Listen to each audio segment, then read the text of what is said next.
The hammer came down with a force that sent sparks dancing like fireflies into the dimly lit forge, and Jacob Stone felt the burn spread through his shoulders, down his biceps, into his forearms until every muscle screamed for mercy. But he did not stop. He never stopped until the work was done, until the iron bent to his will, until perfection emerged from raw metal and sheer determination. That was how he had survived 5 years alone in these Montana mountains, and that was how he would continue to survive, even if the loneliness sometimes threatened to crush him more thoroughly than any physical labor ever could. The year was 1876, and the territory was still wild enough that a man could disappear into the mountains and make a life with nothing but his hands and his will. Jacob had done exactly that after the war. After watching too many boys die in gray uniforms, after burying his brother in Virginia soil that drank blood like rain. He had walked west until the mountains rose high enough to hide him from his memories, and then he had built this forge, this cabin, this life of solitude and iron. He was 29 years old, built like the mountains themselves, with shoulders broad enough to carry a full-grown deer and arms thick with muscle from years of working metal. His hair fell past his shoulders in dark waves, often tied back with a strip of leather when he worked, and his beard was trimmed close enough to stay out of the forge fire. His hands were scarred and calloused, capable of shaping steel or snapping a man's arm, though he preferred the former. He stood 6 feet 4 inches in his worn boots. And when he came down to the settlement of Copper Ridge twice a month to sell his metalwork, people stepped aside without thinking about it. The piece he worked now was a set of door hinges for the new church they were building in town. He had promised them by next week, and Jacob Stone kept his promises. The iron glowed orange-red in the forge, and he pulled it out with his tongs, set it on the anvil, and brought the hammer down again. Once, twice, 3 times, the rhythm as natural to him as breathing. The forge was a small building separate from his cabin, built of stone with a roof of thick timber to keep out the mountain weather. The heat inside was intense even on this cool September evening, and sweat ran down his bare chest in rivers, soaking into the waistband of his canvas trousers. He worked until the light outside failed completely, and the only illumination came from the forge fire itself, painting everything in shades of orange and shadow. Finally, he plunged the finished hinge into the water barrel, and steam hissed up in a cloud. 4 hinges done. 2 more to go. But his arms were shaking now, the muscles pushed to their limit, and even Jacob Stone had to acknowledge when his body needed rest. He banked the forge fire, hung up his tools with the care of a man who depended on them for his livelihood, and walked out into the cool mountain night. The air hit his overheated skin like a blessing, and he stood there for a moment, letting his breathing slow, feeling the burn in his arms settle into a deep ache that he knew would be worse tomorrow. The stars overhead were scattered like silver dust across black velvet, more stars than anyone could count, and the silence was broken only by the whisper of wind through pine trees and the distant call of an owl. His cabin was modest but solid, built with his own hands from logs he had cut and shaped. Inside was a stone fireplace, a table he had made, a chair, a bed with a frame of pine, and a mattress stuffed with pine needles and whatever else he could find. A few shelves held his supplies, his books, his few possessions. It was a life stripped down to essentials, and for 5 years it had been enough. He ate cold venison and bread, too tired to bother with cooking, and fell into bed still feeling the phantom weight of the hammer in his hand. Sleep came quickly, as it always did after a day at the forge.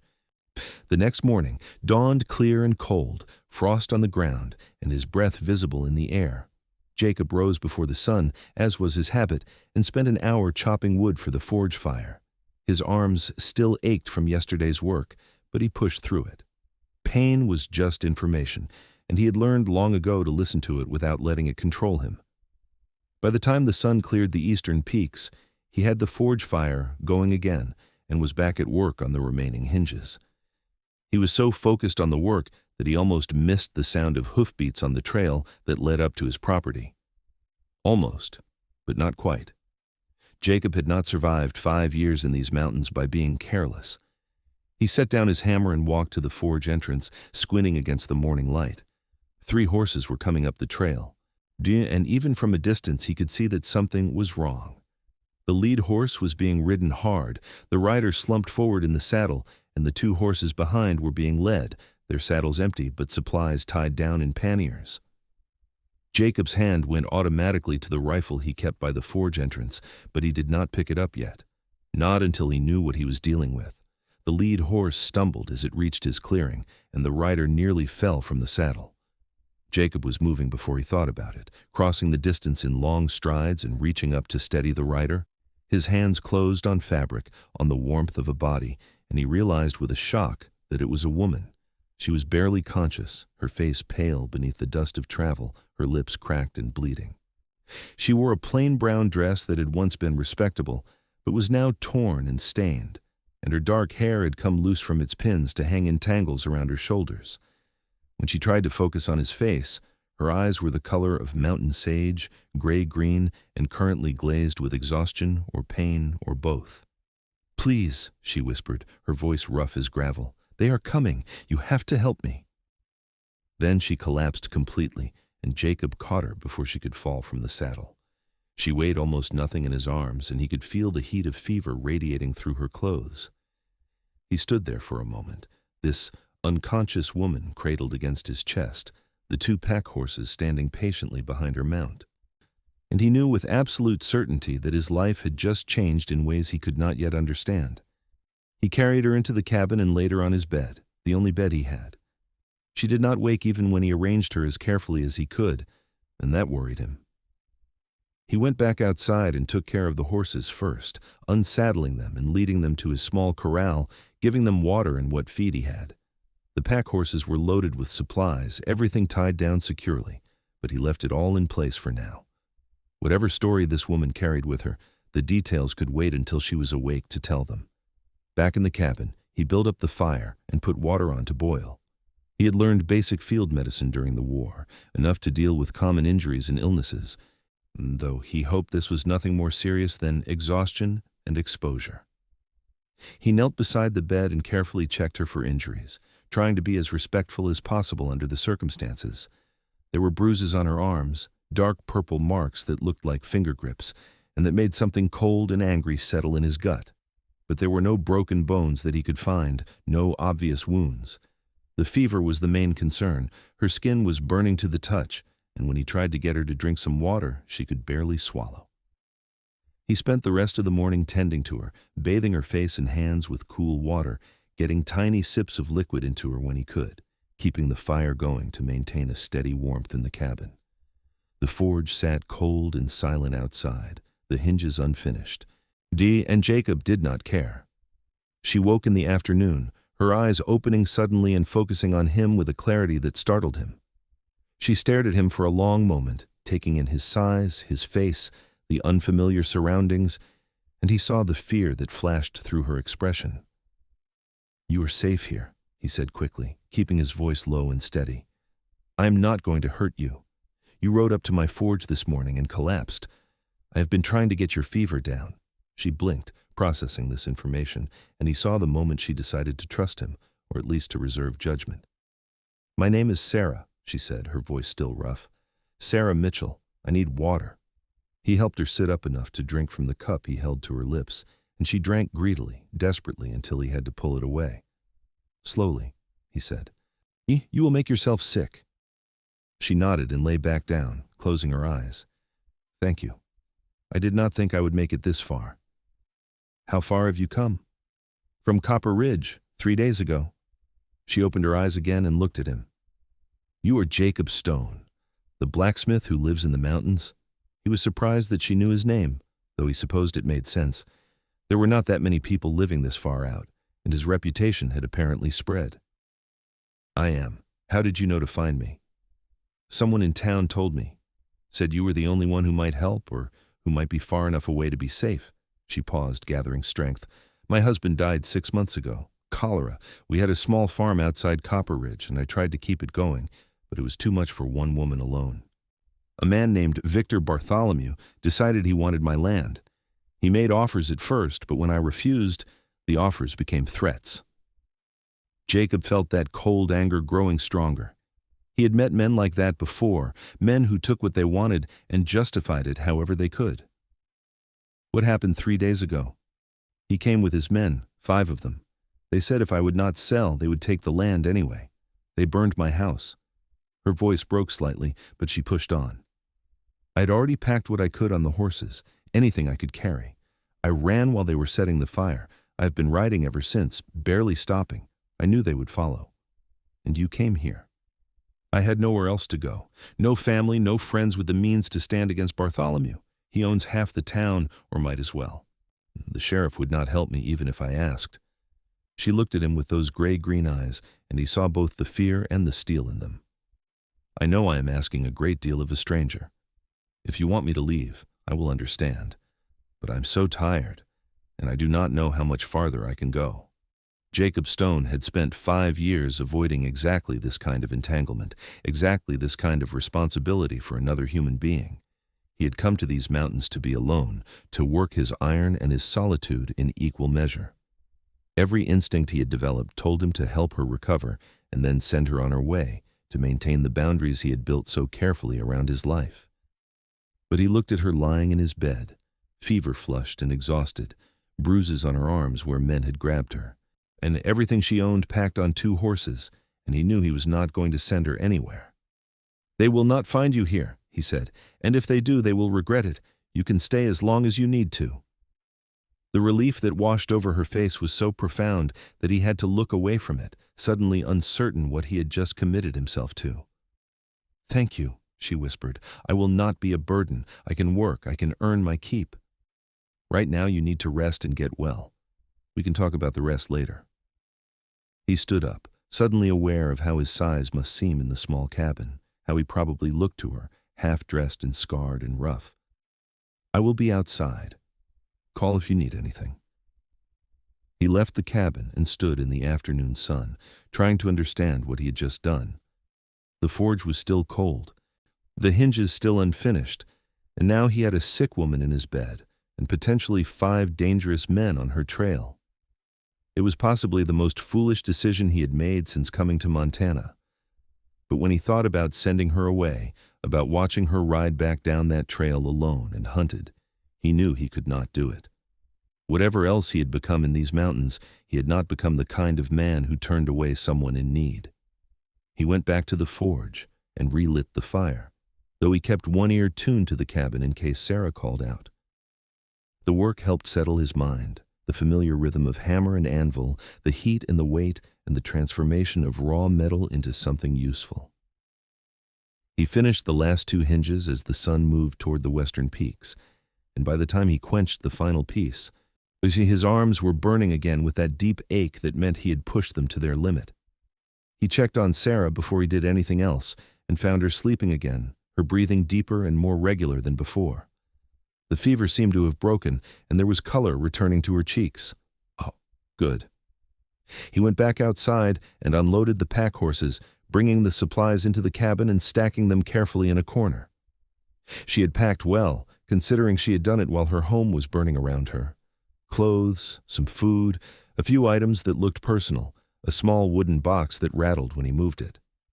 As the sun set, he made dinner, more than he usually bothered with for just himself. Venison stew with wild onions and some of the dried vegetables he had stored, biscuits cooked in his Dutch oven over the fire. The smell of cooking seemed to rouse Sarah, and she stirred in the bed, opening her eyes to look around the cabin with more awareness than before. That smells wonderful, she said. Can you sit up? You need to eat something. She managed to push herself upright, though the effort clearly cost her. He brought her a bowl and a spoon and a biscuit, and watched as she ate with the careful concentration of someone who had not had a proper meal in days. She was younger than he had initially thought, probably around 25 or 26, with a face that would have been pretty if it were not currently marked by exhaustion and hardship. Her dark hair was still tangled, and there was a bruise forming on her cheekbone that he had not noticed before.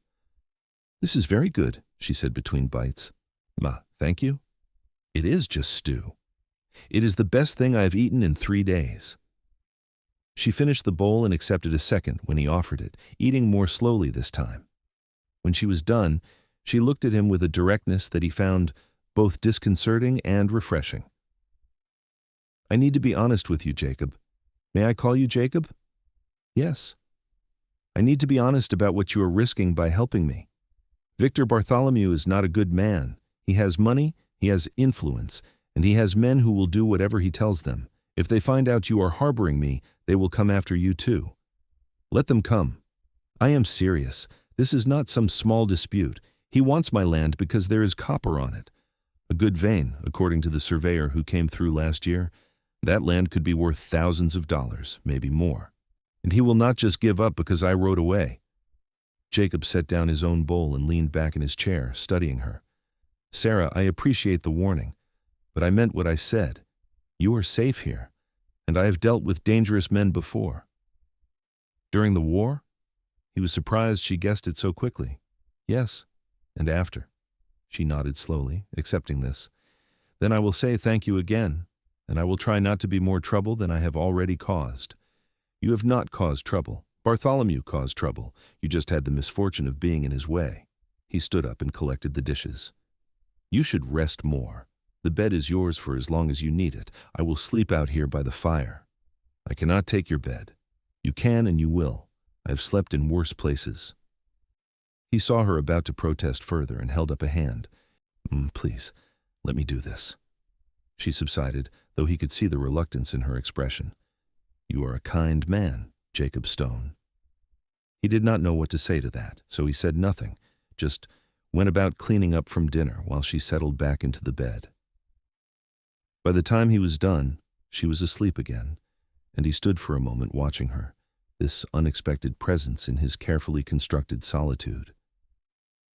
The next few days fell into a pattern. Sarah's fever did not return, and her strength came back gradually. She insisted on helping with whatever she could, and Jacob found himself adjusting to having another person in his space. She was quiet by nature, not filling the silence with unnecessary chatter, but she was observant and quick to learn.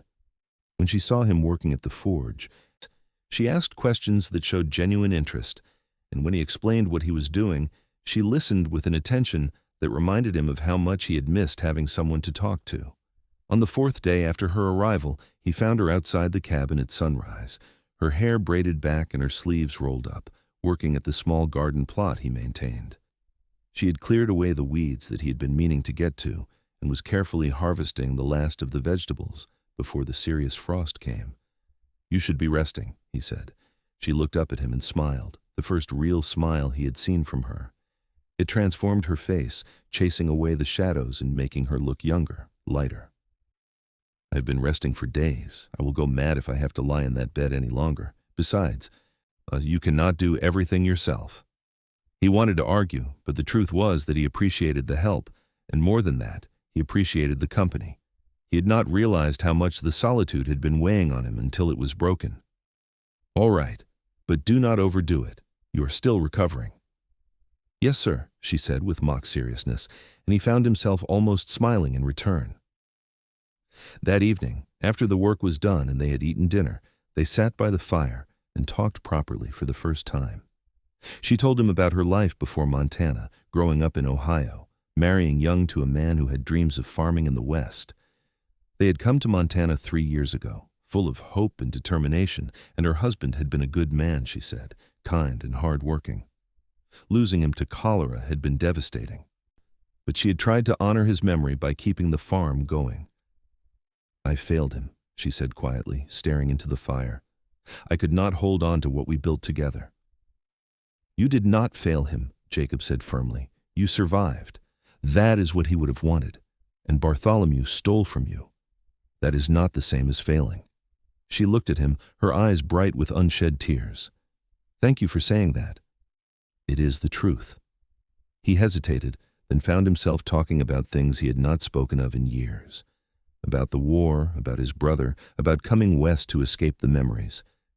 She listened without judgment, without the pity he had learned to hate, and when he was done, she reached out and briefly touched his hand. We have both lost people, she said.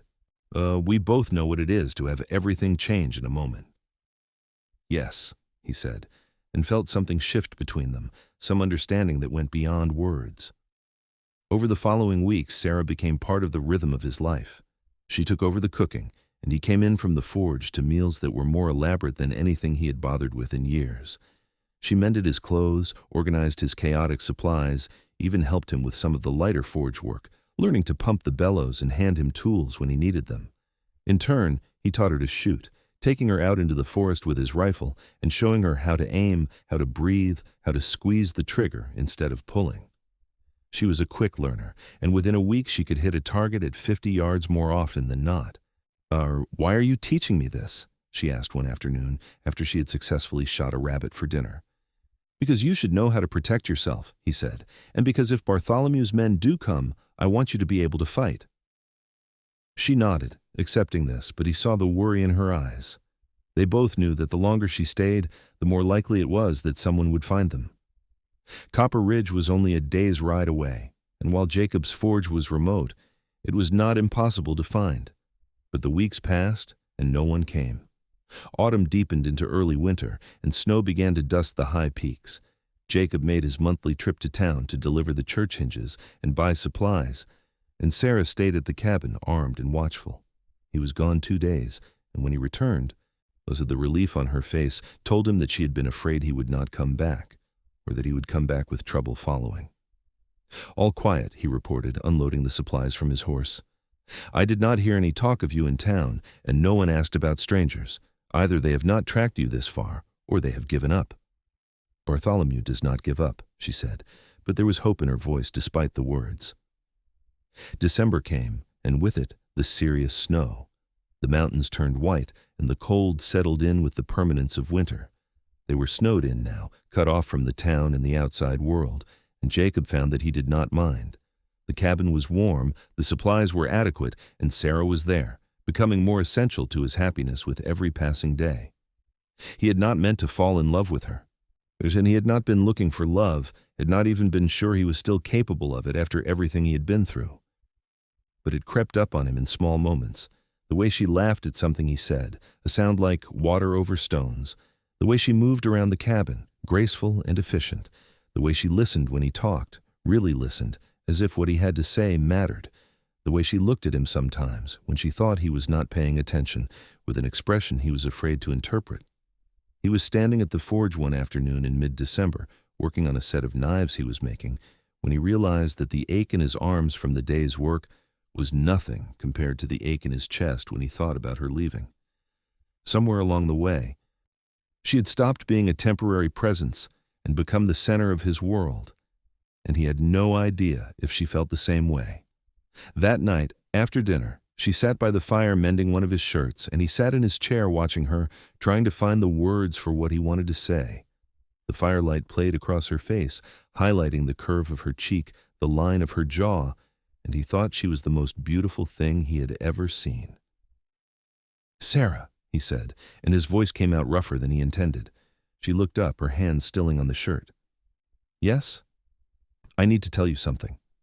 He paused, trying to organize his thoughts.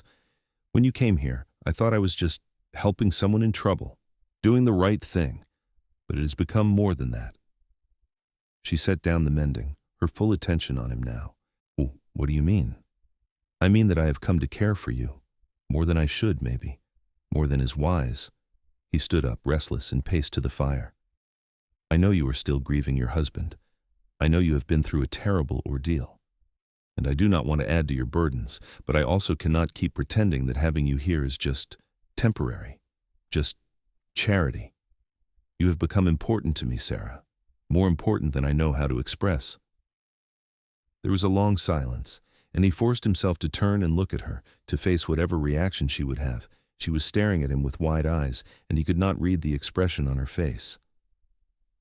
"Jacob," she said finally, and her voice was soft, "do you think I have not noticed how I feel about you?" His heart stuttered in his chest. "How do you feel?" She stood up and crossed the small space between them, stopping close enough that he could see the gold flecks in her gray-green eyes. "I feel safe with you. I feel like I can breathe for the first time in months. When you are at the forge and I am here alone, I count the minutes until you come back. When you went to town, I was terrified something would happen to you, terrified that I would lose you the way I have lost everyone else." She reached up and laid her hand against his chest, over his heart. I did love my husband, but he has been gone 6 months, and I know he would not want me to stop living. And what I feel for you, it is different, stronger, like something inevitable." He covered her hand with his own, feeling the delicate bones of her fingers beneath his palm. "I am not an easy man, Sarah. But I have demons. I have spent 5 years alone for a reason." "I do not need easy," she said. "I need real. And you are the most real person I have ever known." He bent his head and kissed her, gentle at first, afraid of his own strength, afraid of overwhelming her. But she rose up on her toes and kissed him back with a fierceness that surprised him, her free hand tangling in his long hair, pulling him closer. He wrapped his arms around her, those arms that burned from the hammer in the forge, and held her as if she were the most precious thing in the world. When they finally broke apart, both breathing hard, she smiled up at him. "I've been wanting you to do that for weeks." "I've been wanting to do that for weeks," he admitted. "I was afraid you would think I was taking advantage. Jacob Stone, if you had not kissed me soon, I was going to kiss you and damn the impropriety." She laughed, and the sound filled the cabin with warmth. "We are both adults. We have both known loss. We are allowed to choose happiness when we find it." He pulled her close again, resting his chin on top of her head, feeling the rightness of her in his arms. "Then I choose this. I choose you. And I choose you," she whispered against his chest. They stood there by the fire for a long time, holding each other, and Jacob felt something he had not felt since before the war. He felt home. The winter deepened, and they settled into their new relationship with a naturalness that felt like they had been together for years instead of months. Jacob still slept by the fire, unwilling to push for more than Sarah was ready to give, but they spent their evenings talking and laughing, stealing kisses when the mood struck, learning each other's rhythms and preferences. He discovered that she had a wry sense of humor that emerged once she felt safe enough to relax. She discovered that he could be surprisingly gentle for such a large man, that his hands, which could shape iron, could also braid her hair with patient care when she asked him to. On Christmas Eve, Jacob surprised her with a gift. He had been working on it secretly for weeks, forging it during the times she was busy elsewhere, hiding it in the back of the forge. He presented it to her wrapped in a piece of cloth, suddenly nervous in a way he had not been since he was a young man courting his first sweetheart. She unwrapped it carefully and gasped when she saw what it was. A small iron rose, each petal individually shaped and welded together. That's the whole thing no bigger than her palm. He had spent hours on the details, curving each petal just so, adding tiny veins and texture, creating something delicate from a material known for its strength. "Jacob," she breathed, "this is beautiful. How did you make it?" "Carefully," he said, pleased by her reaction. "I wanted to give you something that would last, something that would not wither or fade." She held it up to the firelight, turning it to watch the flames play across the metal. "It is perfect. Thank you." She set it down carefully on the table, and then threw her arms around his neck, kissing him with such passion that he staggered back a step. "Thank you," she said again when they broke apart. "No one has ever made me something so thoughtful." "You deserve thoughtful things," he said. "You deserve everything good in the world." She pulled back enough to look at him seriously. "I have a gift for you too, though it is not nearly as impressive as an iron rose. You did not have to get me anything. I wanted to." She went to her corner of the cabin and retrieved a package wrapped in brown paper. "I made it from some of the fabric I brought with me." He opened it and found a shirt, beautifully made, the stitches small and even, the fabric a dark blue that would not show forge soot. It fit perfectly when he tried it on, and he realized she must have been measuring him secretly, figuring out his size without him noticing. "This is wonderful," he said. "Thank you, Sarah." "Now you have something decent to wear when you go to town," she said, smiling. "I was getting tired of mending those old rags you insist on keeping." They spent Christmas Day together, cooking an elaborate meal, telling stories, enjoying the quiet peace of the snow-covered mountains. Jacob had not celebrated Christmas in years, had not seen the point when he was alone, but with Sarah there, it felt like a holiday again, felt like something worth marking. That night, after they had eaten and cleaned up, Sarah took his hand and led him to the bed. "I do not want you sleeping on the floor anymore," she said quietly. I want you here, with me." He searched her face, making sure she was certain. "Sarah, you do not have to." "I know I do not have to," she interrupted. "I want to. I want you, Jacob, all of you. I'm tired of waiting, tired of being proper. Life is too short and too uncertain. I love you, and I want to show you how much." "I love you too," he said, the words coming easily now that he had permission to say them. "I love you so much it scares me sometimes." She smiled and pulled him down to her. "Then let us be scared together." They came together with a tenderness that gradually built into passion, learning each other's bodies the way they had learned each other's minds, with patience and care and growing confidence. Jacob was careful with his strength, always aware of how much bigger he was, how easy it would be to hurt her. But Sarah met him with her own fierce desire, showing him that she was not fragile, that she could take everything he had to give and give back equally. Afterwards, they lay tangled together in the bed, her head on his chest, his arms wrapped around her. And Jacob felt a contentment so profound, it brought tears to his eyes. This was what he had been missing all these years. Not just physical intimacy, though that was part of it, but this sense of connection, of being truly known by another person and accepted completely. "I did not know I could feel like this again," Sarah whispered in the darkness. "Happy, safe, loved." "Neither did I," he admitted. "I thought that part of my life was over. I thought I was meant to be alone." "You were never meant to be alone.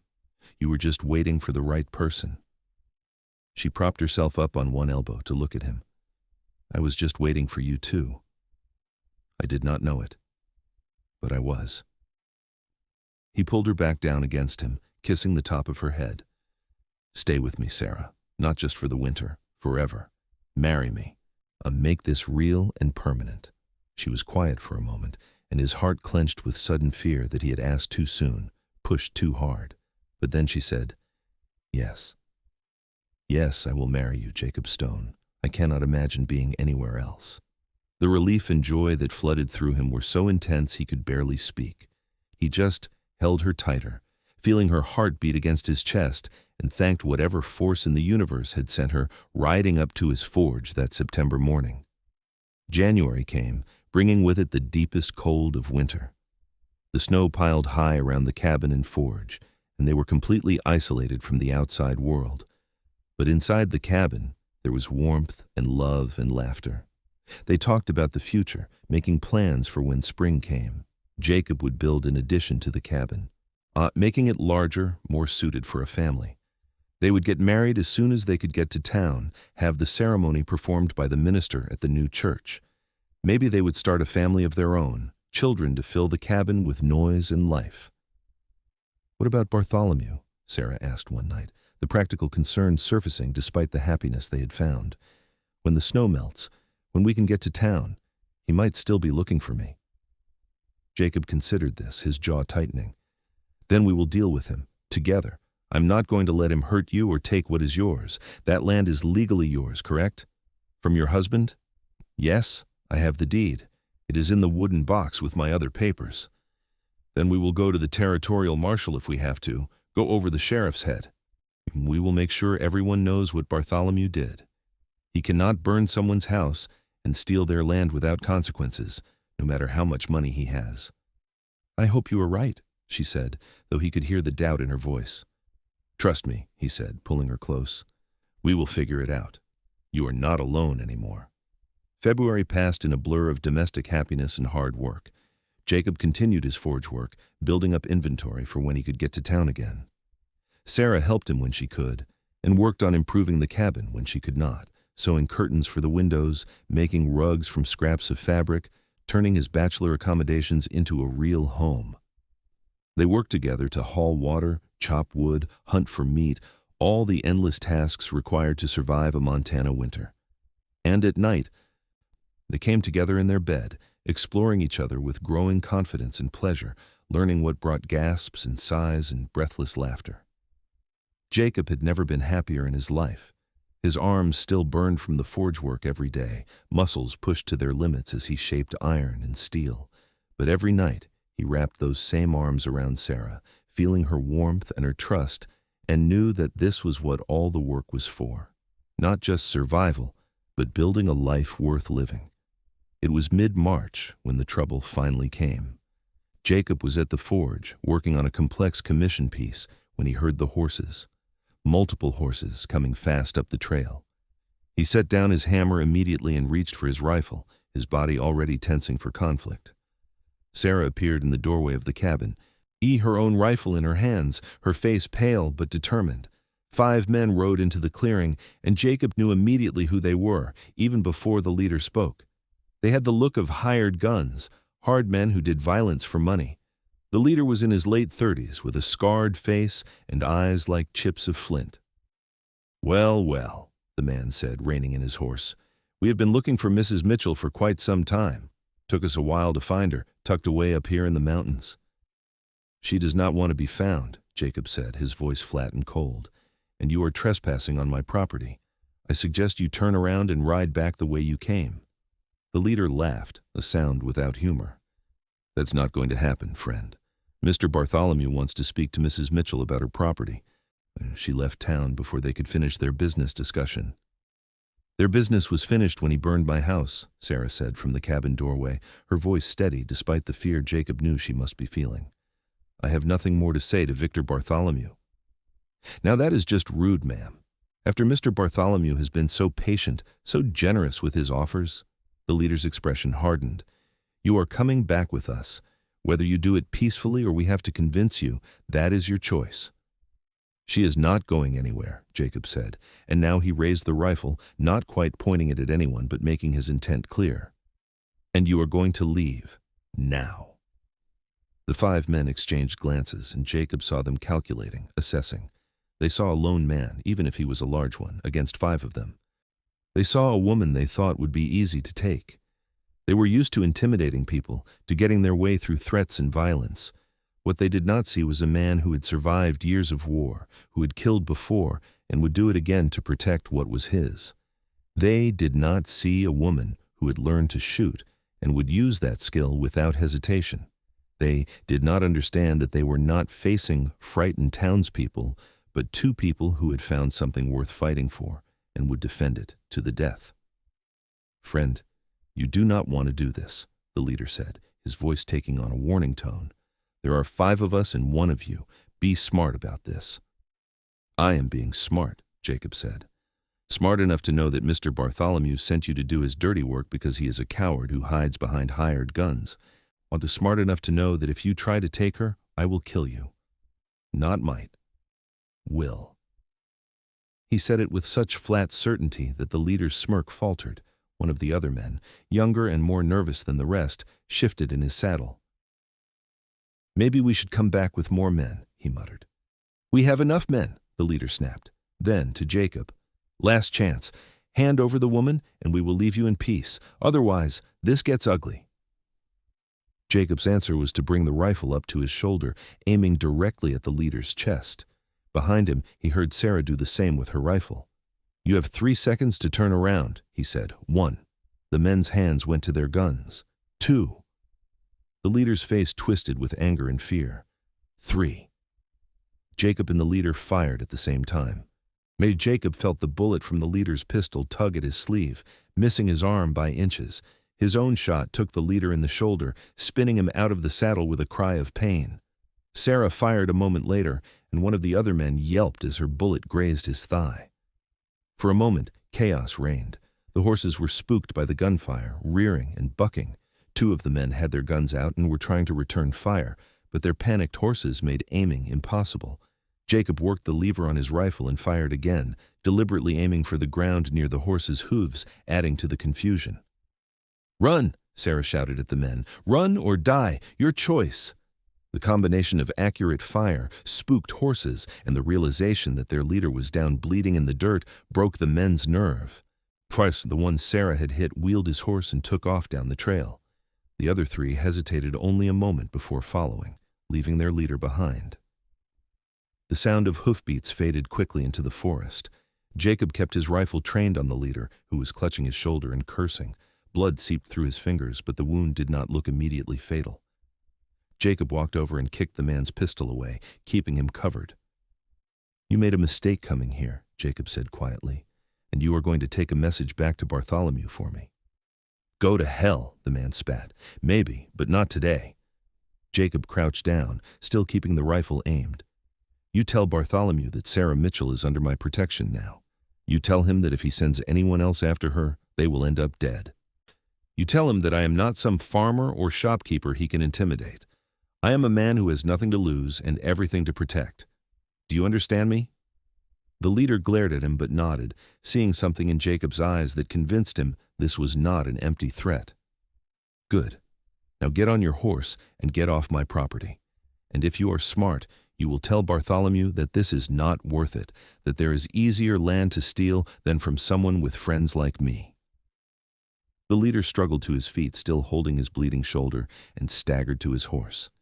It took him 2 tries to mount with only one good arm, but he managed it. He looked down at Jacob with hatred in his eyes. This is not over. Yes, Jacob said, it is. You just do not know it yet. The man rode off, swaying in the saddle, and Jacob watched until he disappeared down the trail. Then he turned to find Sarah standing there, her rifle still in her hands, her face pale but her eyes blazing with fierce pride. That was incredible, she said. You were incredible. We were incredible, he corrected, going to her and pulling her into his arms. You shot one of them. You held your ground. I am so proud of you. She was shaking now, the adrenaline wearing off, and he held her while she processed what had just happened. I was so scared, she admitted, but I was more scared of losing you, of them taking me away from you. So I shot. You did exactly right. He kissed the top of her head. But we need to leave. Today. As soon as we can pack. They will come back, probably with more men, and next time we might not get off so easy. She pulled back to look at him. Leave? Where will we go? To town. To the marshal. We are going to end this, Sarah. We are going to make sure Bartholomew faces consequences for what he did to you. And then we are going to get married and start our life together properly. What about the forge? Your home? It will still be here, and we will come back. But right now, you are more important than any of it. He cupped her face in his hands. Trust me, we will fix this. She nodded, taking a deep breath and visibly pulling herself together. All right, let us pack and go. Together. They worked quickly, loading the most important possessions onto the 3 horses. Jacob banked the forge fire and locked up the cabin as securely as he could. Within an hour, they were riding down the trail, leaving the mountains behind. Jacob took one last look back at the clearing, at the life he had built there in solitude, and felt no regret. That life had been necessary, but it was over now. He was riding toward something better, something he had never expected to find. The journey to Copper Ridge took most of the day, and they pushed the horses hard, wanting to get to town before Bartholomew's men could regroup. They arrived at sunset, riding straight to the marshal's office. The marshal was a weathered man in his 50s named Tom Grayson, and Jacob had dealt with him before on routine matters. He listened as Sarah told her story, Jacob adding details about the attack that morning, and his expression grew grimmer with each word. Bartholomew has been getting too big for his britches, Marshal Grayson said when they were done, but he has powerful friends. And the territorial government does not like to interfere in local disputes unless there is clear evidence of lawbreaking. He burned my house, Sarah said. He sent armed men to kidnap me. What more evidence do you need? Witnesses, documentation, something that will hold up in a territorial court. The marshal drummed his fingers on his desk. But if you 2 will sign affidavits detailing what happened, and if that wounded man you sent packing decides to talk, we might have enough to bring charges. And if he does not talk, Jacob asked, then it is your word against Bartholomew's, and he will claim he was just trying to help a poor widow settle her affairs, that you misunderstood his intentions. The marshal looked at them seriously. I am not saying do not pursue this. I am saying it will not be easy or quick. Jacob felt frustration rising, but pushed it down. What do you suggest we do in the meantime? Stay in town where there are witnesses. Do not give Bartholomew any opportunity to stage an accident or make you disappear. And let me do some investigating. I have been wanting an excuse to look into Bartholomew's business dealings for a while now. This might be it. They left the marshal's office and found a room at the town's only hotel, a modest establishment but clean and safe. That night, lying in the unfamiliar bed with Sarah in his arms, Jacob stared at the ceiling and planned. He was not a man who liked waiting for others to solve his problems, but he also understood that going after Bartholomew directly would only give the man ammunition to use against them. They had to be smart about this. The next week was a study in patience. They stayed in town, giving affidavits to the marshal, talking to anyone who would listen about what Bartholomew had done. Jacob worked as much as he could at the town's blacksmith shop, the owner happy to let him use the forge in exchange for a cut of the profits. Sarah stayed close, always within sight, never alone. They heard rumors that Bartholomew was furious, that he was consulting with his lawyer, that he was claiming Sarah had stolen from him before she left. On the 8th day, Marshal Grayson came to their hotel room with news. "The man you shot, his name is Dallas Kent. He is talking. He is scared you're going to come after him to finish the job, and he has decided cooperating with the law is his best chance at staying alive. He has given me a full statement about Bartholomew hiring him and his crew to force you off your land by any means necessary." Sarah grabbed Jacob's hand, hope lighting her face. "That's enough for charges?" "It is a start. I have also found 3 other property owners who will testify that Bartholomew used similar tactics against them. None as violent as what he did to you, but a pattern of intimidation and fraud. The territorial judge is coming through next month, and we will present the case then." "A month?" Jacob said. "We have to stay here for a month? Unless you want to go back to your forge and risk another attack, yes. I know it is not ideal, but it is the best chance we have of making sure Bartholomew faces justice." Jacob looked at Sarah, saw the exhaustion in her eyes, the strain of the past week. But he also saw determination. "We will stay," he said, "whatever it takes." The month that followed was difficult in different ways than the winter had been.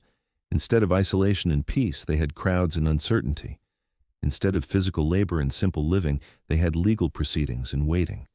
But through it all, they had each other, and that made it bearable. They were married in the new church, the one Jacob had made the hinges for, on a sunny April morning.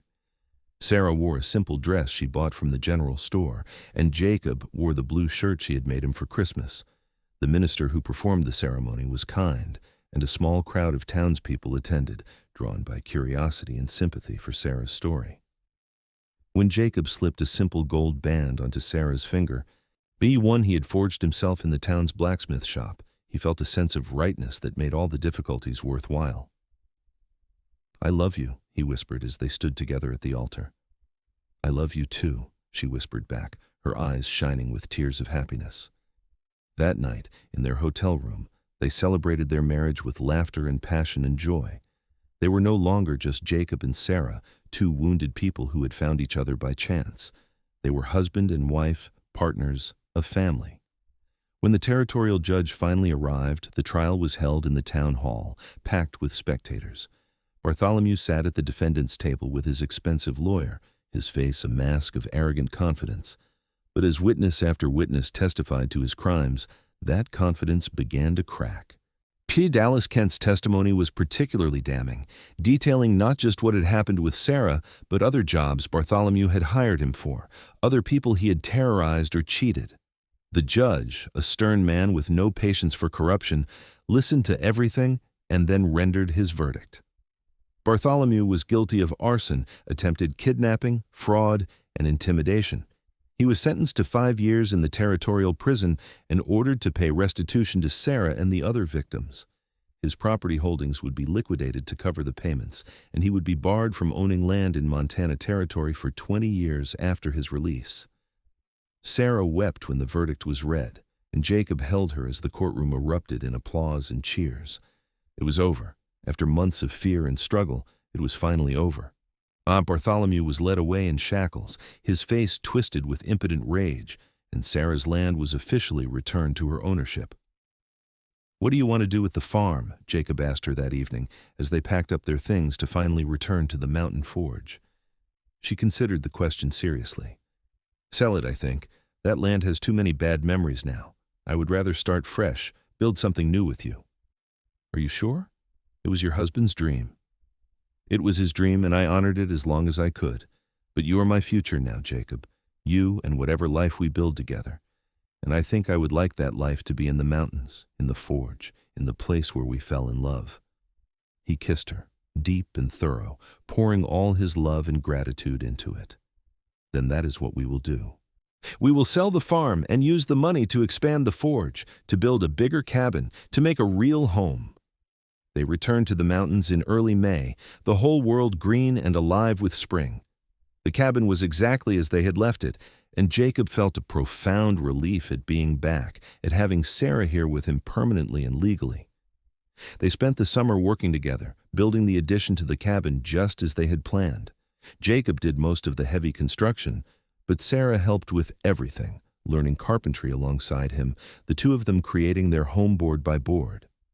By autumn, the new addition was complete, adding 2 more rooms to the cabin and a proper kitchen. They had sold Sarah's farm for a good price. Edie and the money allowed them to buy supplies and improvements they never could have afforded otherwise. Jacob expanded his forge operation, taking on larger commissions, and his reputation as a skilled blacksmith spread through the territory. Sarah discovered she was pregnant in October, and Jacob's joy at the news was so intense he could barely speak. He simply held her, his face buried in her hair, and tried not to cry. After so much loss, so much pain in both their lives, this new life felt like a miracle. "Are you happy?" Sarah asked, her hand resting on her still flat stomach. "Happier than I have ever been," he said. "Happier than I thought was possible." The baby was born the following June, a healthy boy with his father's dark hair and his mother's gray-green eyes. They named him Thomas, after Jacob's brother. And Jacob held his son for the first time with hands that were scarred from the forge and strong from years of labor. He thought about how those same hands had hammered iron until his arms burned day after day, year after year, and how every night now he wrapped those arms around Sarah and their son, protecting them, loving them, giving all that strength a purpose beyond mere survival. "He is perfect," Sarah whispered, looking at the baby sleeping in Jacob's arms. "He is," Jacob agreed, "just like his mother." They raised Thomas in the mountains, in the cabin surrounded by pines and clear streams and wild beauty. Jacob taught his son the forge work as he grew, passing down the skills in the craft. Sarah taught him to read and write, using the books they ordered from back east, making sure he had education as well as physical skills. They had 2 more children in the years that followed, a daughter they named Grace and another son they named Daniel. The cabin rang with the sounds of children playing, with laughter and sometimes tears, with all the noise and chaos and joy of family life. Jacob's forge became well known throughout Montana, and people came from distant towns to commission his work. But he never let the work consume him the way it had when he was alone. His arms still burned from hammering iron, from shaping metal into useful and beautiful things. But that burn reminded him every day of what he was working for, and every night he wrapped those arms around Sarah and felt the rightness of the life they had built together. Sarah flourished in the mountains, her initial fragility replaced by a strength that came from happiness and security. She managed their household with skill and grace, raised their children with love and wisdom, and remained Jacob's closest friend and most passionate lover. The fear and trauma of what Bartholomew had done to her faded over time, replaced by the solid foundation of a life well lived. On their 10th wedding anniversary, Jacob made Sarah another gift at the forge. This time it was a gate for their property, wrought iron shaped into intricate patterns of vines and flowers. He installed it at the entrance to their land, and above it he forged letters that read, "Stone Family, 1876, marking the year they had met, the year everything had changed." "It is beautiful," Sarah said, standing back to admire it. "Everything you make is beautiful." "I learned from you," he said, pulling her close. "Pete, you taught me that strength and beauty can exist together, that hard work can create something worthwhile." She smiled up at him, older now, but no less lovely in his eyes. "We taught each other. That is what partners do." Their children grew strong and healthy, carrying forward the lessons of hard work and integrity that Jacob and Sarah modeled for them. Thomas became a skilled blacksmith like his father, eventually taking over more of the forge work as Jacob aged. Grace inherited her mother's quick mind and ran the business side of the operation, keeping the books and managing commissions. Daniel became a carpenter, adding to the family's reputation for quality craftsmanship. As the years passed and the 19th century gave way to the 20th, the Wild West became less wild. The territories became states, the towns grew into cities, and the frontier pushed ever farther into history. But in the mountains of Montana, the Stone family remained, a testament to what could be built from hardship and love. Jacob and Sarah grew old together, their hair turning gray, their bodies marked by age and labor, but still strong. Jacob still worked the forge most days, though not as long or as hard as he once had. His arms still burned, but it was a familiar burn now, comforting in its way, a reminder that he was still capable, still useful. And every night, regardless of how tired he was, he wrapped those arms around Sarah and held her close, grateful for every single day they had been given. They sat on the porch of their expanded cabin one evening in the summer of 1910, watching the sun set over the mountains they had called home for 34 years. Their grandchildren were playing in the yard, Thomas's children and Grace's, the next generation of Stones growing up in the same wild beauty that had sheltered their grandparents. "Do you ever regret it?" Sarah asked, her hand in Jacob's. "Giving up your solitude to help a desperate woman who rode into your forge?" Jacob turned to look at her, this woman who had changed his entire life, who had taught him that he was capable of love and family and happiness. "Not for a single second," he said. "You were the best thing that ever happened to me." "Even with all the trouble I brought?" "Especially with all the trouble you brought, it led us here, to this." He gestured at the scene before them, their children and grandchildren, their home, their life. "I would not change a moment of it." She leaned her head on his shoulder, and they sat in comfortable silence as the sun painted the sky in shades of gold and purple. The forge sat quiet nearby, the anvil cold, the tools hung in their places. Tomorrow Jacob would light the fire again and work the metal, his arms burning with effort, creating something new from raw materials. And tomorrow night, like every night for the past 3 decades, he would wrap those same arms around his wife and hold her close, the most precious thing he had ever forged being this life they shared. The mountains stood eternal around them, and in that moment, sitting with Sarah surrounded by the family they had built, Jacob Stone felt a peace so profound it was almost like prayer. He had come to Montana broken and alone, expecting nothing but more solitude and hard work. Instead, he had found love, family, purpose, and joy beyond measure. "I love you," he said quietly. "I love you too," Sarah replied, "always and forever." The sun dipped below the peaks and the first stars appeared in the darkening sky. Their grandchildren's laughter echoed across the clearing. The mountains whispered with the wind. And Jacob Stone, the blacksmith who had hammered iron until his arms burned and wrapped those arms around the woman he loved every night, knew that he was exactly where he was meant to be, living exactly the life he was meant to live. This was not the ending he had imagined all those years ago when he fled west to escape his past. It was better. It was real. It was earned through sweat and courage and the simple choice to open his heart when love found him unexpectedly. And as he sat with Sarah on that porch, watching the night descend on their mountain home, Jacob understood that every hardship, every moment of loneliness, every hour spent hammering iron until his whole body ached had been leading him toward this perfect peace. The story of the mountain man and the desperate woman who rode into his life had become a love story for the ages, passed down through their children and grandchildren, a testament to the power of compassion and courage, and the incredible things that could be built when 2 wounded souls found each other and chose to heal together.